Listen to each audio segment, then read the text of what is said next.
Assalamu alaikum. Myself Aisha Afzal. I am enrolled in a course of baby garments and our project name is Saint Integrate Health and Women Empowerment Project. और ये जो project है हमारा, ये हमें आगे business start करने की अपॉर्चुनिटी भी दे रहा है, हमें लोन प्रोवाइड कर रहा है, हमें डेली रिफ्रेशमेंट प्रोवाइड कर रहा है। ये बहुत अच्छी अपॉर्चुनिटी है सब स्टूडेंट्स के लिए और सिंध की जितनी भी ख़वातीन हैं उनके लिए। ऑल्सो हमारे यहाँ पे टीचर हमें बेस्ट से बेस्ट प्रोवाइड किए गए हैं जो हमें हर चीज़ डिटेल में सिखाते हैं। Everything they teach us very polite way, in a good way, तो हमें अच्छे से स्किल उसका आ जाता है।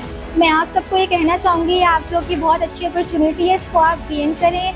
हमारे ज़ैप्टेक इंस्टीट्यूट के पेज को विज़िट करें, आप इंस्टीट्यूट आके विज़िट करें और इस अपॉर्चुनिटी को हासिल करने की कोशिश करें। मैं थैंक यू करूँगी गवर्नमेंट ऑफ सिंध का और ज़ैप्टेक आज़म टाउन कराची। उन्होंने हमें इतनी अच्छी अपॉर्चुनिटी दी, स्किल सीखने का मौका दिया, वुमेंस को आगे बढ़ने का मौका दिया। Thank you so much.